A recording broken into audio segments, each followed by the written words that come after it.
उधर मध्य प्रदेश के इंदौर में एक भिखारी का करोड़ों रुपए का साम्राज्य देखकर लोगों के होश उड़ गए। जानकारी के मुताबिक मांगीलाल नाम के भिखारी इंदौर के सर्राफा बाजार में भीख मांगते। बाजार में काम करने वाले कुछ व्यापारियों ने उनकी शिकायत की थी और इसीलिए महिला और बाल विकास विभाग की एक टीम उन्हें पकड़ने पहुंची। इसके बाद उनसे पूछताछ शुरू की गई। पूछताछ में उन्होंने अपनी संपत्ति के बारे में जो बताया वो सुनकर महिला और बाल विकास विभाग की टीम दंग रह गई। दावा किया गया कि मांगीलाल के पास करोड़ों रुपए की संपत्ति है। उनके पास खुद के 3 मकान, 3 ऑटो रिक्शा, एक स्विफ्ट डिजायर गाड़ी है। जानकारी के मुताबिक मांगीलाल के तीनों ऑटो किराए पर चलते हैं। इसके अलावा उन्होंने अपनी गाड़ी के लिए एक ड्राइवर भी रखा हुआ था जो उन्हें सर्राफा बाजार छोड़ता था और ले जाता था। और पूछताछ में यह भी पता चला कि मांगीलाल ने सर्राफा बाजार के कुछ व्यापारियों को लाखों रुपए उधार पर दिए हुए हैं। मांगीलाल रोज उधार दिए उन पैसों पर ब्याज वसूलने के लिए सर्राफा बाजार जाते थे। इसने लगभग 4 से 5 लाख रुपया लोगों को उधार दिया हुआ है, लोन पर दिया हुआ है और उनसे दैनिक आधार पर ब्याज प्राप्त करता है। और मांगीलाल दिव्यांग है। वो लकड़ी में पहिए लगी गाड़ी पर बैठकर सर्राफा बाजार में जाते थे। उनकी पीठ पर एक बैग टंगा होता था, हाथों में जूते। उन जूतों के सहारे घिसट घिसट कर चलते हैं। वो यहाँ पे खड़े होते हैं यहाँ पे। हाँ, यहाँ पे रोज इसी जगह पर। हाँ, 9 बजे बाद सुबह 9 बजे के बाद? नहीं, रात में। अच्छा, रात 9 बजे के बाद सर्राफा बंद होने के बाद। मांगीलाल को देखकर सर्राफा बाजार में आने जाने वाले लोगों को उन पर दया आ जाती थी।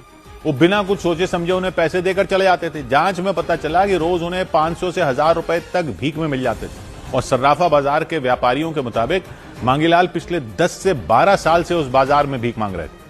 बाजार के ज्यादातर लोग उन्हें पहचानते हैं। 10-12 साल से तो यहाँ देख रहा हूँ कि छोटा सराफा में भी जाता था और बड़े सराफा में से भी वो निकलता था। क्योंकि अब मेरी दुकान इधर आ गई तो मैं यहाँ रोज देखता ही था उसको। मांगीलाल के 3 मकानों में एक मकान 3 मंजिला है। जानकारी के मुताबिक वो मकान कुछ ही वक्त पहले बनकर तैयार हुआ। मकान में मांगीलाल की मां रहती हैं।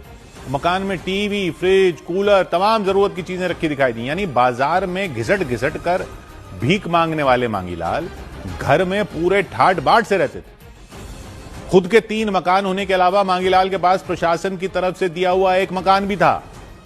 दिव्यांग होने की वजह से उन्हें वो मकान दिया गया था। इसीलिए मांगीलाल को इंदौर का सबसे अमीर भिखारी कहा जा रहा है। इंदौर में भीख मांगने पर रोक लगी हुई है। वो तो देश भर में रोक लगी हुई है। इसके बावजूद मांगीलाल कई साल से भीख मांग रहे हैं। मांगीलाल की मां ने बताया कि उन्होंने कई बार मांगीलाल को भीख मांगने जाने से रोका, लेकिन उन्होंने उनकी सुनी नहीं। वो रोज अपनी लकड़ी वाली गाड़ी पर सर्राफा बाजार जाते और भीख मांगते। महिला एवं बाल विकास टीम के मुताबिक पूछताछ के दौरान मांगीलाल ने सफाई दी कि वो जबरदस्ती किसी से भीख नहीं मांगते थे। लोग उन्हें खुद पैसे देकर चले जाते थे। पूछताछ के बाद मांगीलाल को शेल्टर होम भेज दिया गया और इस मामले की जांच तेज कर दी गई। सौभाग्य की एक बात यह कि इंदौर से जो करोड़पति भिखारी पकड़ा गया है उसके बाद तो पब्लिक को भीख देने से पहले सोचना ही चाहिए कि वो किसकी मदद कर रहे हैं, या भीख के धंधे को मदद कर रहे हैं या भीख के धंधे को बढ़ावा दे रहे हैं। धंधा नहीं तो और क्या है ये। भिखारी के पास खुद के 3 मकान हैं, 3 ऑटो रिक्शा हैं, एक स्विफ्ट डिजायर गाड़ी मिली है, तीनों ऑटो किराए पर चल रहे हैं। अपनी गाड़ी के लिए एक ड्राइवर रखा हुआ जो उन्हें सर्राफा बाजार छोड़ने जा रहा है, लेने आ रहा है। अपना पिक एंड ड्रॉप चल रहा है, शॉफर ड्रिवन। यानी आपको टैक्स काटकर जो तनख्वाह मिलती है उससे जिस ऑटो में धक्के खाकर आप काम पर जा रहे हो वो उसी भिखारी का है जिसको आप ये सोचकर कुछ रुपए दे रहे हो कि अपनी कमाई के किसी का भला कर देंगे।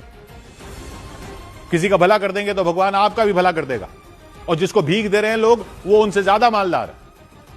और विकलांग है, दिव्यांग है तो लोगों की दया की नजरों का फायदा उठाकर अपनी कमाई कर रहा है। खुद सोचिए कि जब आपको पता है कि आपके टैक्स के पैसे से सरकार सबको मुफ्त राशन दे रही है तो ये कौन लोग हैं जो भीख मांग रहे हैं। और कई कमियां हो सकती हैं जिंदगी में, लेकिन खाने के लाले तो अब पड़ने ही नहीं चाहिए। सबको तो मुफ्त राशन मिल रहा है, तो भीख क्यों मांग रहे हैं लोग चौराहों पर, बाजारों में, सब जगह। लेकिन ये सवाल पूछना ही पब्लिक को लगता है कि कैसे बोले ऐसी बातें, लोग हमको संवेदनहीन मानेंगे। लेकिन ये तो लॉजिकल सवाल है कि जो भी दिक्कतें हों देश में, ऐसी हालत तो नहीं दिखती कि लोगों को भीख मांगनी पड़े। शहरों में तो बिल्कुल नहीं दिखती। तो फिर क्यों लोग भीख दिए जा रहे हैं?